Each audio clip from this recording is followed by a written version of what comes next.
లక్ష్మీనారాయణ నాకు రీసౌండ్ వస్తున్నట్టుందండి. రావట్లేదు కదా? లేదు లేదు. లక్ష్మీనారాయణకు నా ఆత్మ ప్రణామములు. బ్రహ్మర్షి పితామహ పత్రిజీ దంపతులు నా ఆత్మ ప్రణామములు. సద్గురువులైన వంశీ మాస్టర్ దంపతులు నా ఆత్మ ప్రణామములు. నా గురు దంపతులు నా ఆత్మ ప్రణామములు. ఇందట అద్భుత అవకాశం ఇచ్చిన మీ అందరికి కూడా నా ఆత్మ ప్రణామములు. గూగుల్ మీటర్ యూట్యూబ్ లో వీక్షిస్తున్నాం మీ అందరికి కూడా ఆత్మ ప్రణామములు. నా తల్లిదండ్రులకు నాకే సహకరిస్తున్న మాస్టర్స్ కి అందరికీ ఆత్మ ప్రణామములు మరియు ధన్యవాదాలు తెలుపుకుంటానండి.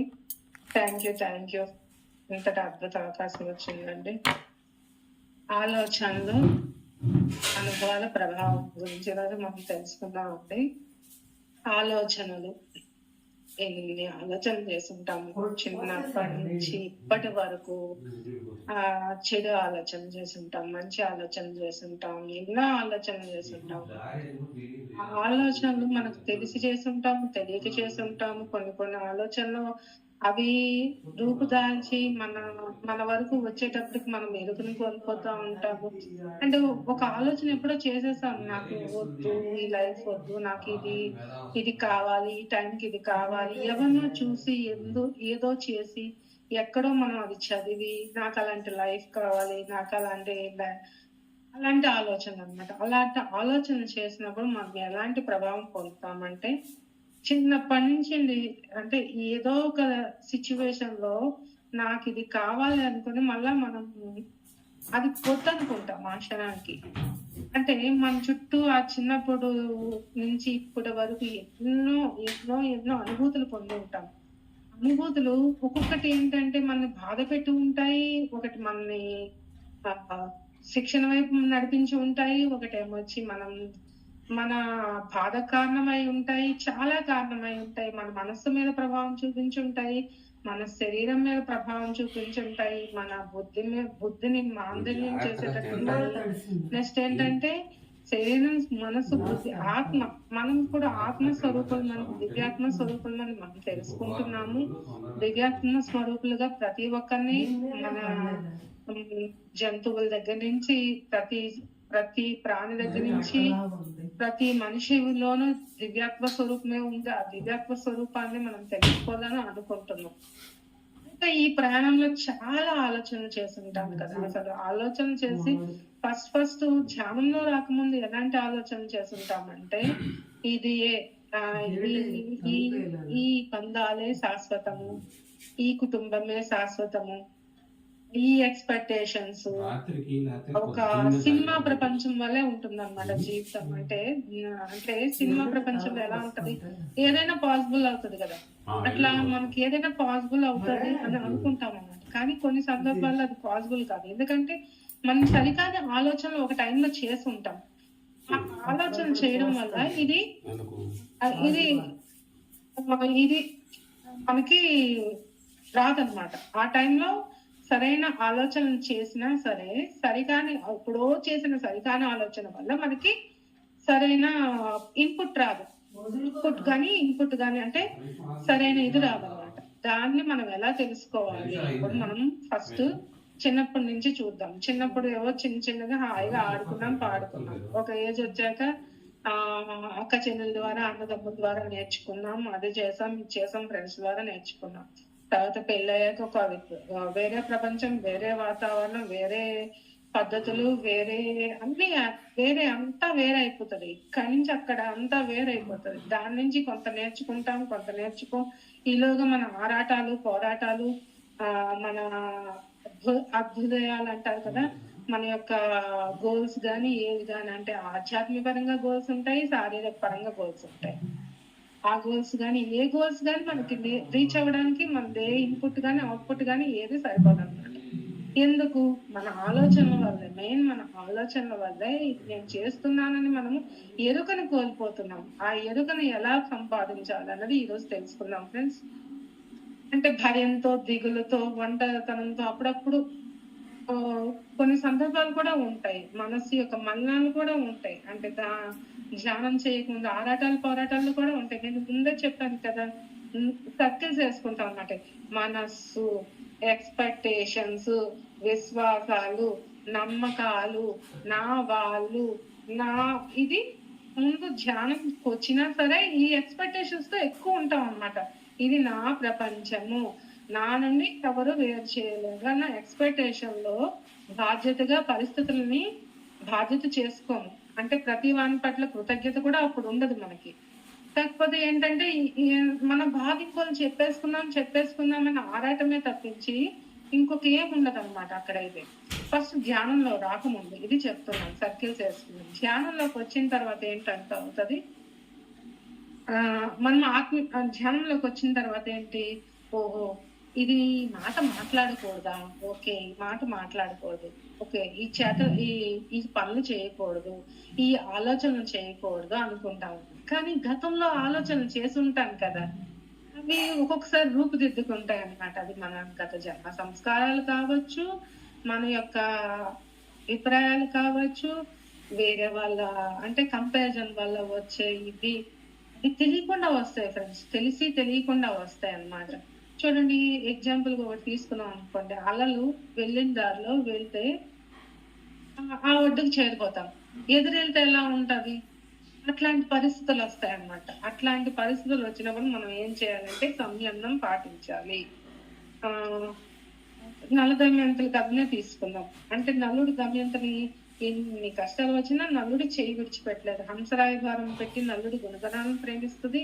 దేవతలు నల్లుడి రూపంలో నలుగురుగా వస్తారు, అందులో ఆయన గుర్తించి పెళ్లి చేసుకుంటది, ఒక పేడకలు వస్తుంది. వీళ్ళిద్దరు విడిపోయినట్లు అయినా సరే ఎంత ధైర్యంగా, అంటే అక్కడ ధైర్యం, సీతామాతలాగా ధర్మంగా ధైర్యంగా ఉండాలి. అక్కడ దమయంతి మాత కూడా ఎంత ధైర్యంగా ఆ నల్లుడి చేయిని విడిచిపెట్టలేదు. మనం ఏంటి ఇక్కడ నల్లుడు దమయంతి అంటే వేరే విధంగా తీసుకోకండి ఫ్రెండ్స్. నల్లుడు దమయంతి అంటే, నల్లుడు అంటే మన పూర్ణాత్మ, దమయంతి అంటే మనము ఆత్మ స్వరూపమైన మనము. మన పూర్ణాత్మను చేరడానికి ఎన్ని కష్టాలు వస్తాయి, అంటే గుణగణాలకు కష్టం వస్తుంది. నలుగురుగా అంటే వేరే విధంగా కంపారిజన్ రూపంలో వస్తుంది. ఒక పీడకలు అంటే వాళ్ళని చూసి వీళ్ళని చూసి ఆ కంపారిజన్ వల్ల వస్తుంది. అప్పుడు విడిపోయినట్లయినా ఆయన చేయి విడిచిపెట్టలేదు. అంటే పూర్ణాత్మను చేరడానికి ఎన్ని అర్షద్వర్గాలు ఎన్నున్నాయి, కామ క్రోధ లోభం మాత్సర్యాలు అన్ని ఎదుర్కోవాల్సి వస్తుంది. ఆ చేయిని విడిచిపెట్టలేం కదా. అలాగే ఆ నలగమ్యంతులు చేయి విడిచిపెట్టకుండా అంత ధైర్యంగా ఎందుకు ఉంది అంటే పూర్ణాత్మను చేరడానికి అంత ప్రయాణం చేసింది, అంత జీవాత్మ ప్రయాణం చేసింది దమయంతి మాత నలుగురిని చేరడానికి. అట్లా మనం కూడా సంయమనం పాటించాలి. మనము ప్రతి దాంట్లోని పూర్ణాత్మని చేరడానికి దారులు వెతుక్కోవాలి. ఏది వచ్చినా మనం శిక్షణ కింద తీసుకోవాలి. శిక్షణగా ఆ శిక్షణని ఇంకో జ్ఞానంగా, ఆ జ్ఞానమే నువ్వేయేటట్లు చేసుకోవాలి. ఇప్పుడు ధ్యానం చేసిన వారిలో కూడా అప్పుడప్పుడు ఈ ప్రాబ్లమ్స్ కానీ, అంటే హెల్త్ ప్రాబ్లమ్స్ కానీ, నెక్స్ట్ ఎమోషన్ ప్రాబ్లమ్స్ కానీ ఎందుకు వస్తాయి అంటే, లేకపోతే నేను లేకపోయానన్న ప్రాబ్లమ్స్ ఎందుకు వస్తాయి అంటే, ఇప్పుడు ఎప్పుడో చేశాం కదా ఒక ఆలోచన, అంటే గత జన్మల్లో చేశాం, ఇప్పుడు ఈ జన్మలో పరివర్తనలో ఉన్నా మన ఎందుకు కష్టాలు వస్తాయంటే, మనం అది లెసన్ నేర్చుకోవడానికి. అంటే నీ ప్రయాణం ఇది కాదమ్మా, ఈ ప్రయాణంలో నువ్వు ఆధ్యాత్మిక ప్రయాణంలో విలువలతో కూడిన ప్రయాణం చేయాలి. ఆ విలువలతో కూడిన ప్రయాణం చేస్తున్నా సరే నువ్వు 10 మందికి స్నేహభావంతోనే ఆసరాభావంతో ఉన్నావా లేదా, ఆ స్నేహభావం ఆసరాభావంతో ఉన్నా సరే మీ యొక్క విలువలను కోల్పోకుండా మీ యొక్క ఆధ్యాత్మిక ప్రగతిలో మీరు ఏం చేస్తున్నారు అన్నది విశ్వం మనకి చూస్తూ మనకి విశ్వం పరీక్షలు పెడతా ఉంటది. ఓహో ఈ టైంలో మీరు మారాలి, టర్న్ తీసుకోవాలి. టర్న్ తీసుకున్నప్పుడు ఎటువంటి కష్టాలు వస్తాయంటే, ఇక్కడ నెగిటివ్ అన్నది ఏం ఉండకూడదు, నెగిటివ్ మనుషులుగానే ఉండకూడదు, నెగిటివ్ ప్రపంచంతో ఉండకూడదు. మనం ఎలా అది మనం గమనించుకోవాలంటే, రోజు ఒక దగ్గరికి వెళ్తాం, ఒక గుడికి వెళ్తాం, అక్కడ ఎంత ప్రశాంతత కనపడుతుందో చెప్పండి. అటువంటి ప్రశాంతత అక్కడ ఉందా లేదా, అటువంటి భావాలు గల వ్యక్తులు ఉన్నారా లేదా, అటువంటిది మనం గమనించుకుంటూ ఉండాలి. అంటే మీ గత జన్మ నుండి ఈ కర్మబంధాలు వచ్చాయి అంటారు కదా! మరి ఇది కాదు కదా! గత జన్మ నుంచే మీరు తెచ్చుకొని ఉండొచ్చు కదా! అని అనుకుండొచ్చు.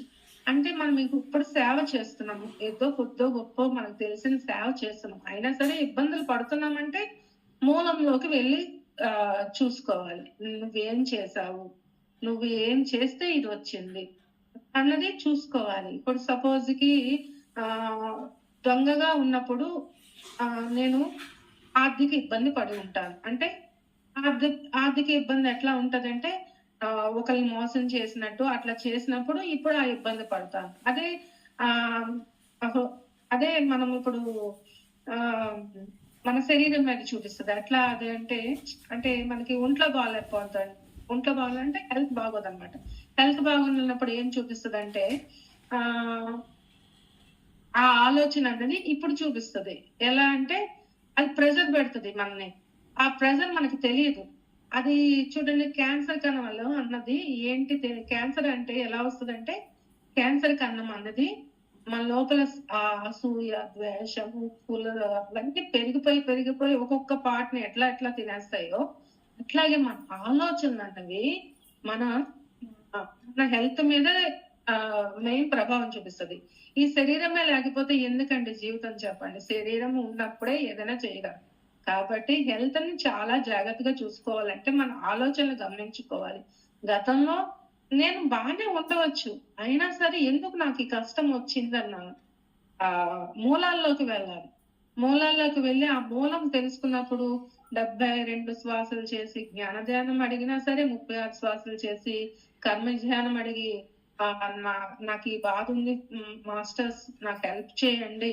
నేను విశ్వానికి హెల్ప్ చేస్తాను అన్న ఇది కూడా చెప్పి 36 శ్వాసలు చేసినా మనకి దాని తాలూకా కారణం తెలుస్తుంది. మూలంలోకి వెళ్ళండి మన హెల్త్ యొక్క ప్రాబ్లం మాత్రం మనం కనుక్కోలేము. అంటే మనం చేయి దాటినప్పుడు మనం అది చేయాల్సిందే. నెక్స్ట్ ఏంటి అంటే సుగంధంతో వెళ్ళిపోవాలి కదా! ఇప్పుడు ఉన్నాము. ఎంతో బాగున్నాము. సుగంధంగా వెళ్ళిపోవాలి. అంటే మన మరణం క్షణంలో ఏమి ఆలోచిస్తామో అది పుడతామంటారు. ఒక గాడిద ఎగ్జాంపుల్ ఉంది కదా! ఒక ఆయనకి 4 కొడుకులు ఉంటారు. నలుగురికి 4 అంతస్తులు కట్టేస్తారు. అయితే ఈయన ఆ పై అంతస్తులో ఉంటారన్నమాట. పై అంతస్తులో ఉండి కొంచెం ఒంట్లో బాగోకపోతే కిందకి తెచ్చి పడేస్తారు గానీ ఆయనకేంటి ధనము అదే కావాలి, అదే ఇది, అదే శాశ్వతం అనుకున్నాం మనిషి అన్నమాట ఆయన. అయితే ఫస్ట్ కొడుకుని పిలిచి తాళాల గురించి అడుగుతాడన్నమాట. తాళాల గురించి అడిగితే తాళాలు ఉన్నాయి, అన్ని జాగ్రత్తగానే ఉన్నాయి. రెండో కొడుకు గురించి అడుగుతాడన్నమాట. కానీ మూడోసారికి వచ్చేటప్పటికి గుట్టగ మీద శ్వాస ఉండదన్నమాట. అంటే ఇంకా మాట్లాడలేదు, గురకొచ్చేస్తా ఉంటదన్నమాట. ఇంకా చనిపోయే క్షణాలు గాడిదని చూపిస్తాడన్నమాట. అట్లాగా ఆ గాడిద రూపంలో పుడతాడన్నమాట. అట్లాగే మనం ఏ భావనతో మనం చనిపోతామో అదే భావనతో మళ్ళీ పుడతాం అన్నమాట. అదే భావంతో పుట్టాలంటే ఇప్పుడు మనం అషడ్వర్గాల కామ, క్రోధ, లోభ, మదమాత్సర్యాల్లో ఏ విధంగా ఉన్నామన్నది ప్రతి నిమిషం ప్రతి సెకండ్ చెక్ చేసుకుంటూ ఉండాలి. ఉన్నానా? కామంలో ఉన్నాను, క్రోధంలో ఉన్నాను, లోభంలో ఉన్నాను, మదంలో ఉన్నాను, మాత్సర్యంలో ఉన్నాను, లేకపోతే నేను ఎవరినైనా కంపారిజన్ చేసుకుంటున్నాను. ప్రతి నిమిషం ఇది స్వీయ ఆత్మ పరిశీలన అంటారు. నిరంతరం చెక్ చేసుకోవాల్సిందే. మనము మరణం 3 నిమిషాల ముందు వరకు చెక్ చేసుకోవాలి.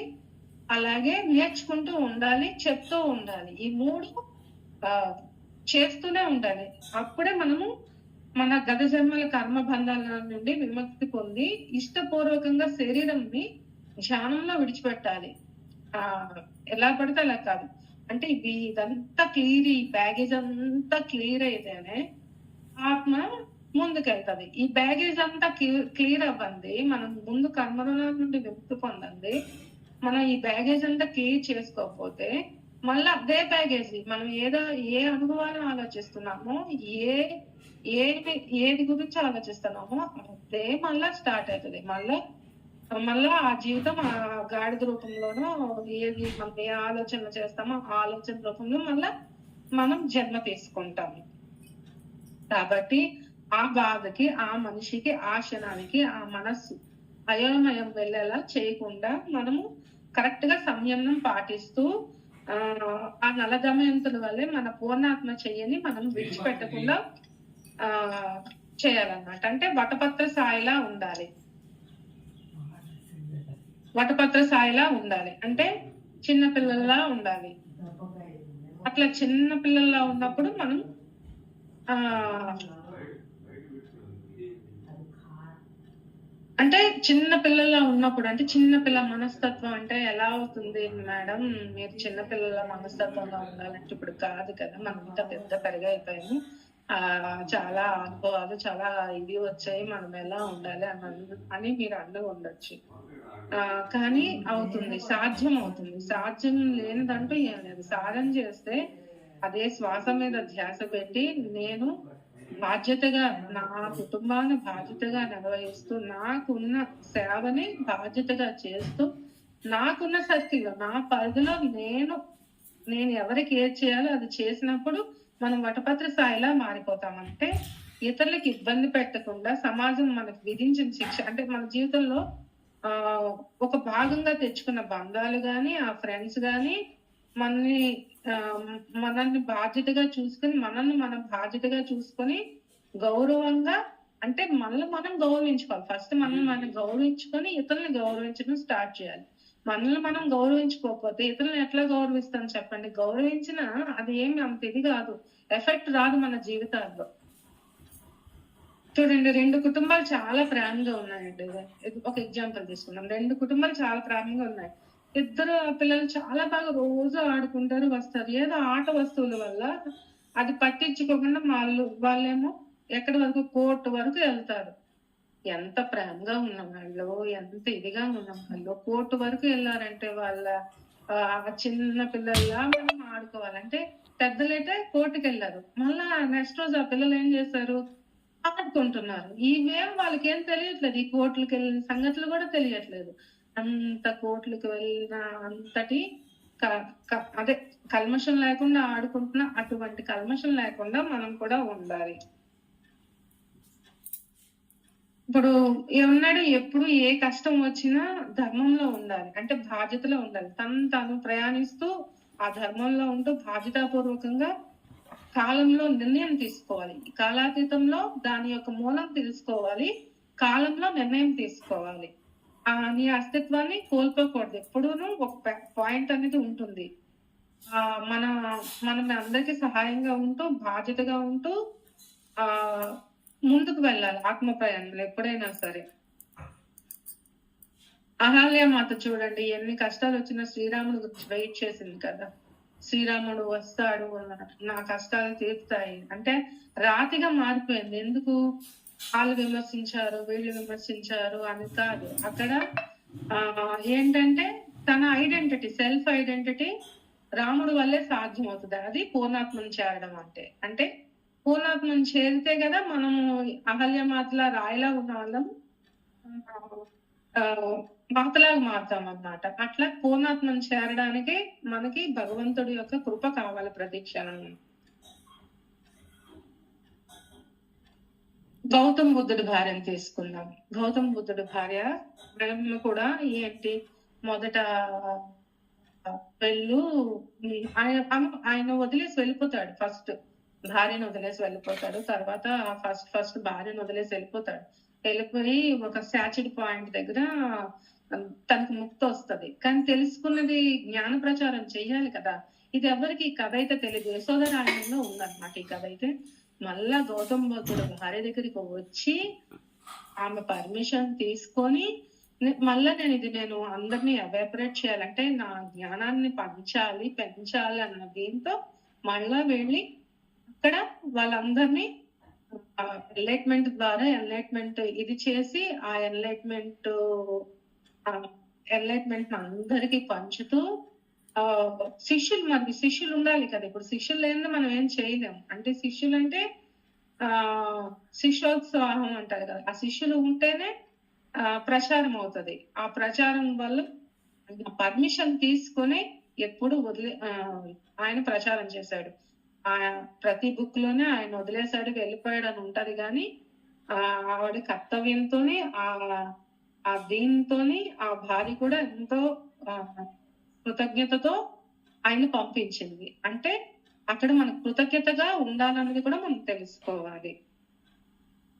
మనలోనే అనంత శక్తులు ఉంటాయి ఫ్రెండ్స్. ఎవరి దగ్గర ఏవో శక్తులు ఉంటాయి. అక్కడికి వెళ్తే ముక్తి వస్తుంది, ఇక్కడికి వెళ్తే ముక్తి వస్తుంది, ఈ జపం చేస్తే ముక్తి వస్తుంది, ఈ ధ్యానం చేస్తే ముక్తి వస్తుంది అంటాం కదా. ఆ ముక్తి అనేది ఎలా వస్తుంది? మనం ఈ అషడ్వర్గాల నుండి బయటపడితే మాత్రమే ముక్తి వస్తుంది. కర్మ సిద్ధాంతం ద్వారా కర్మకు నేను చేసింది నాకే వచ్చింది, తిరిగి వచ్చిందన్న ప్రాయచిత్తం ఉంటేనే వస్తుంది. లేకపోతే ముక్తి రాదు ఫ్రెండ్స్. ఎందుకంటే మనం ఎంత డబ్బులు ఖర్చు పెట్టి ఎన్ని చేసినా సరే ముక్తి అనేది భగవంతుడు ఇచ్చేదైతే భగవంతుడు మనకి ఇచ్చేస్తాడు కదా. భగవంతుడు ఇవ్వంది, అది మనగా పొందాల్సింది ముక్తి. ఆ ముక్తి పొందాలంటే, ఆ జీవన్ ముక్తి పొందాలంటే ఎవరికి వాళ్ళే. నా స్థాయిలో నేను తెచ్చుకోవాలి ముక్తి, మీ స్థాయిలో మీరు తెచ్చుకోవాలి ముక్తి. ఎవ్వరు ఇచ్చేది కాదు. కాకపోతే ఏంటంటే నేను చెయ్యలేను, నేను చెందలేను. మరి ఎంత జర్నీ ఏంటండి ఫ్రెండ్స్. ఇప్పుడు ఇన్నేళ్ళు ఒక 40 ఏళ్ల ప్రయాణంలో నేను చేసిన జర్నీ ఏంటి? నేను చేసిందే కదా. ఏదో ఒక రూపాయలు 5 పైసలు చేశాను అనుకోండి, ఇది చేసినా తృప్తేనండి. ఎందుకంటే రూపాయి అంతా చేయలేకపోవచ్చు, 5 పైసలైనా చేశానా లేదా, ఆ తృప్తి ఉండాలి. కానీ అది ఎక్కడ భౌతికంలో తృప్తి ఉండాలి, ఆధ్యాత్మికంలో తృప్తి ఉండకూడదు. ఎప్పటికప్పుడు నీతి నేను తెలుసుకోవాలి, నేను ఎలా అయినా తెలుసుకోవాలి అన్న తపన ఉండాలి. అసలు ఈ బాధ కారణం ఏంటి? మూలాల్లోకి వెళ్ళి తెలుసుకోవాలి. ఏ ఆర్థిక, శారీరక, మానసిక బాధలైనా సరే మూలాల్లోకి వెళ్ళి తెలుసుకోవాలి. ఎంతమంది అండి కరోనా టైంలో అయితే సార్ ఐసీయూలో నుంచి తప్పించిన వాళ్ళు చాలా మంది ఉన్నారు. ఈ సార్ దగ్గరికి వెళ్ళి అంటే సార్ గైడెన్స్ ద్వారా ఎంతో మంది ముక్తి పొందిన వాళ్ళు ఉన్నారు, ప్రచారం చేసిన వాళ్ళు ఉన్నారు. కొంతమంది కొన్ని యూట్యూబ్లు పెట్టుకొని కొంతమంది ఇచ్చేసిన వాళ్ళు ఉన్నారు, దేశ విదేశాల్లో కూడా ఉన్నారు. అలాంటి సారు ఏంటంటే అక్కడ ధర్మబద్ధంగా అంటే నేను ఏదైనా ఫ్రీ చేస్తాను అంటే నేను జ్ఞానాన్ని ఫ్రీగా ఇస్తాను అన్న ఒక్క ధర్మం వల్ల ఆయన సంపాదించలేకపోయారు. ఆయనకి రాందంటూ ఏం లేదు. కాకపోతే ఆ ధర్మం అంటే ఆ ధర్మం ఉంటే కదా మనం ముందుకెళ్తాం. లేకపోతే ఇంతమంది ఆయన శిష్యులు ఎట్లా అవుతారు చెప్పండి. అందుకని మనం కూడా మనస్సు కూడా పరిగెట్టకూడదండి. ఒక విషయం తెలుసుకుందనుకోండి, ఆ విషయం మీద అంతం తెలుసుకోవాలి. ఇప్పుడు సార్ కూడా చెప్తుంటారు, అందరి జ్ఞానాలు వినండి, అందరినీ పట్టుకోండి, ఎవరిని వదలొద్దు. కాకపోతే మీకేది కనెక్ట్ అయింది, మీ హృదయంకి ఏం కనెక్ట్ అయింది, మీ కళ్ళలో ఎవరు చెబితే మీ కళ్ళల్లో ఆనందం కనబడుతుంది, ఎవరి చెబితే మీకు ఆ సమస్యకు సొల్యూషన్ దొరుకుతుంది అన్నది మీరు గుర్తుపెట్టుకొని మీరు ప్రతిదీ ఆయన ఎంత స్వేచ్ఛ ఇచ్చారంటే అంత స్వేచ్ఛ ఇచ్చారు. ఆ స్వేచ్ఛని మనం యూజ్ చేసుకోవాలి. దేనికి యూజ్ చేసుకోవాలండి? మన జీవన్ముక్తికి యూజ్ చేసుకోవాలి. ఎవరి పరిధిలో వాళ్ళు మన జీవన్ముక్తికి యూజ్ చేసుకోవాలి. దీనికి కారణం ఏంటి? మూలంలో ఉంది. నేను ఆ కారణం తెలుసుకోవాలి, ఎలా అయినా ఆ కారణం తెలుసుకొని నా జీవన్ముక్తిని పొందాలి. ఇప్పుడు ఇంతమంది ఉన్నామండి, ఇంతమంది సేమ్ కాదు, ఎవరు వాళ్ళ డిజైన్, ఎవరు యూనిక్ సోల్. ఒక పాట పాడినా ఒక సంపదేనండి, నెక్స్ట్ ఒక మాట మాట్లాడినా సంపదే. మీరు అనుకుంటారో లేదో, మేడం మీకు పాటలైనా సంపద అని అంటారేమో, కానీ ఈ చిన్నప్పటి ఉమాకి, ఒక ధ్యానంలో రాకపోయిన ఉమాకి, ధ్యానంలోకి వచ్చిన తర్వాత ఉమాకి రూపాంతరీకరణ వచ్చిందా లేదా అంటే మాకుందా లేదా? అప్పుడు ఏమీ మాట్లాడను నేను, ఇప్పుడు ఏదో ఒకటి మాట్లాడగలుగుతున్నానంటే మాకు వచ్చిందా లేదా? అలాగే చిన్నగా వెళ్దాం, తాబేళ్ళగానే వెళ్దాం. పరిగెత్తి పాలేం తాగద్దు, నిలుచొని నీళ్లు తాగి తాబేళ్ళనే వెళ్దాం. తాబేల్లో వెళ్ళి మెల్లగా మన యొక్క ఆత్మ ప్రయాణంలో, మన జీవాత్మ ప్రయాణంలో సీతాదేవి లాగా సహనంతో ఉందాము, ద్రౌపది మాత లాగా స్ట్రాంగ్ గా ఉందాము, అహల్యామాత లాగా ఆత్మస్థితిలో ఉండడానికి ట్రై చేద్దాము, గౌతమ బుద్ధుని భార్యలాగా కర్తవ్య నిర్వహణలో ఉందాము. అట్లా ఒక్కొక్కరు వాళ్ళు ఏంటంటే సింబాలిక్, అంటే మనకు ఆ మనిషి ఆ పేరు గుర్తొచ్చింది అనుకోండి, అది సింబాలిక్. ఆ సింబాలిక్ లా ఉందామా లేదా అన్నది గుర్తుపెట్టుకోవాలండి. ఏదైనా ఒక టైం వస్తది, అంటే మనము ఆత్మ యొక్క క్వాలిటీస్ తెలుసుకోవడానికి ఒక టైం వస్తుంది అనమాట. మనం అదే ప్రయాణంలో ఉండి, మనం అదే జపంలో, అదే తపంలో ఉంటే అది కంపల్సరీ వస్తుంది.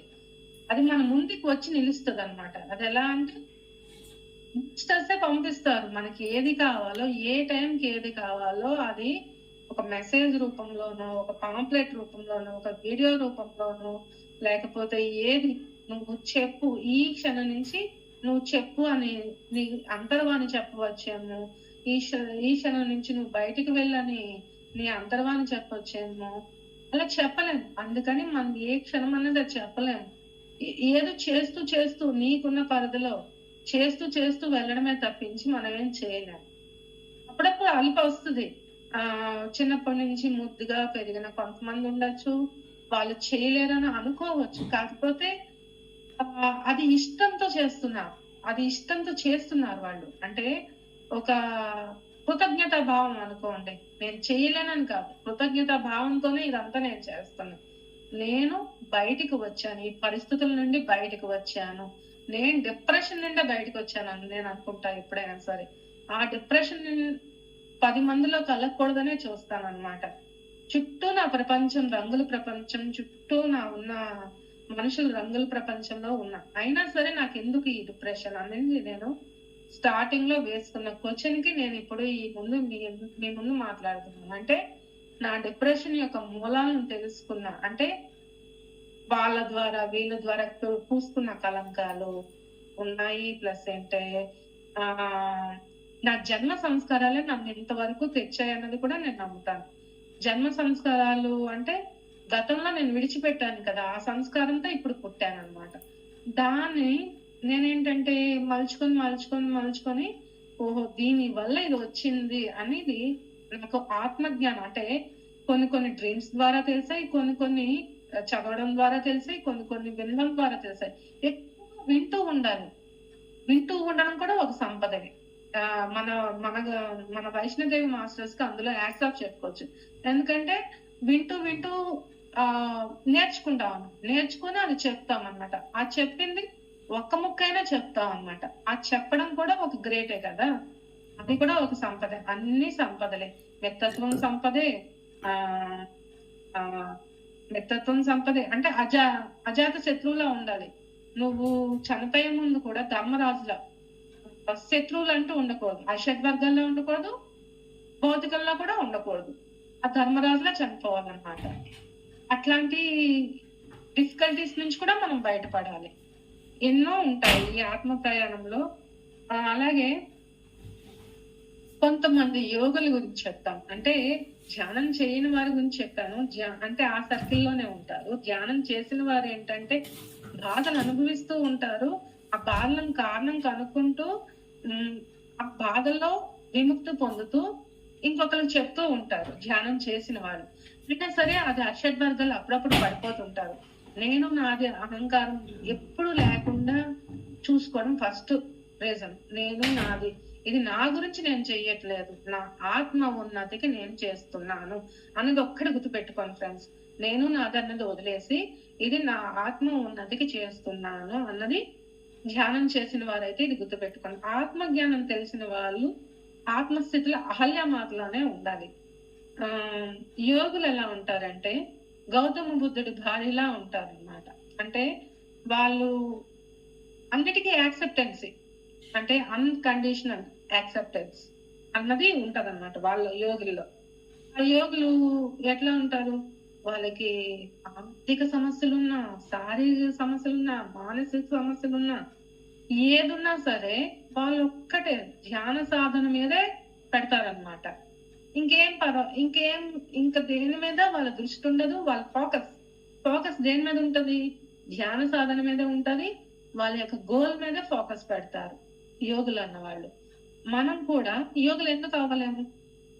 ఆ ఫోకస్ అన్నది మన గోల్ ఏమండి 70 అయితే ఏముంది, 60 అయితే ఏముంది, ఏంటి మన ఫోకస్ ఏంటి? పూర్ణాత్మ. ఆ పూర్ణాత్మను చేరడం మన ఫోకస్. ఆ పూర్ణాత్మను చేరే దీంట్లో మెట్లు ఉంటాయి అన్నమాట. మెట్లు ఏంటి? మన యొక్క గోల్స్ ఏంటి? మనకి ఎంతవరకు ఒక రూపాయి అయినా సహాయం చేసామా లేదా? తృప్తికరమే కదా. ఇప్పుడు అంతా ఇవ్వక్కర్లేదు, 1 రూపాయి ఇచ్చినా చాలు. ఆ టైంకి వాళ్ళకి హెల్ప్ అయిందా లేదా అది కూడా గుర్తుపెట్టుకోవాలి. అట్లా ప్రతిదీ మనం చేస్తూ చేస్తూ చేస్తూ చేస్తూ మన ఆత్మ ప్రయాణంలో ఆ నలుడు దమయంతి చేయి విడిచిపెట్టినట్టు, అహల్యమాత ఆత్మస్థితిలో ఉన్నట్టు, ఆ గౌతమ బుద్ధుడు భార్య ఎలా మనల్ని ఇంతవరకు ఆ కర్తవ్య నిర్వహణలో ఎంతవరకు చేసిందో అంత చేస్తూ మనం ముందుకు వెళ్ళాలి ఫ్రెండ్స్. అలాగే ఈ శక్తిలో మనం ఏంటంటే ఇష్టపూర్వకంగా శరీరాన్ని విడిచిపెట్టాలి. మరణం ముందు మనము అన్ని బాధ్యతలు వదిలిపోయి దోసపాదు నుండి దోసకొండ విడవనంత సులువుగా మనం ఈ దేహాన్ని వదిలిపెట్టాలి ఫ్రెండ్స్. అది ఈ మృత్యుంజయ సాధన. మన ఆలోచనల అనుభవాల ప్రభావం అనేది అలా ఉంటుంది. అందుకని దానితో మనము ఆలోచనలతో ఇప్పటి నుంచి మనము మిత్రత్వం పొందుతాం. ఆ మిత్రత్వం పొందుతూ మన ఆలోచన చిన్నప్పటి నుంచి ఎలా ఉన్నాయన్నది ఇప్పుడు గమనించుకోండి. చిన్నప్పటి నుంచి ఇప్పటి వరకు మనం ఏమేమి ఆలోచన చేసాము, ఆ ఆలోచన ప్రభావము మనపై ఎంత ఉందో ఒక లిస్ట్ రాసుకోండి. అది ఇతరుల వల్ల ఆలోచన చేసినప్పుడు ఇతరులు ఆ ఇంపాక్ట్ ఉంటది కదా, ఇతరుల వల్ల పొందిన అంటే వాళ్ళు ఇలా అన్నారు వీళ్ళు ఇలా అన్నారు అన్నది ఉంటుంది కదా, ఆ ఇంపాక్ట్ కూడా ఉన్నదా లేదా? మీరు ఒకరు రాయకపోతే మనసులోనే అనుకోండి, మీకు తెలుస్తూ ఉంటాయి. ఇది నేను ఆలోచన ఖచ్చితంగా చేసి ఉంటాను, నాకు ఆలోచన ఇప్పుడు రూపుదాల్చి నన్ను ఇది చేస్తుంది అంటే దీన్ని నేనేం చేయాలి అన్నది మీకు మీరుగా తెలుసుకొని దాని యొక్క ఆలోచనల ప్రభావాన్ని తగ్గించుకుంటా ఆలోచనని 100 ఆలోచనని 3 ఆలోచనలు చేసుకుని 3 ఆలోచనలు ఒక్క ఆలోచనగా చేసుకున్నప్పుడు మనం పూర్ణాత్మని చేరుతాము. ఇది ఫ్రెండ్స్ ఈ రోజు పూర్ణత్వం సాధించడానికి మృత్యుంజయ సాధన ద్వారానే సాధ్యమవుతుంది అన్నది చెప్పారు గురువులు. ఇది ఇంతటి అద్భుత అవకాశం ఇచ్చిన వైష్ణదేవి మాస్టర్స్ కు, అరుణ మేడం కు, మీ అందరికీ పేరు పేరున కృతజ్ఞతలు ధన్యవాదాలు తెలుపుకుంటున్నాను. Thank you so much. అందరూ ధైర్యంగా చెప్పండి ఏంటి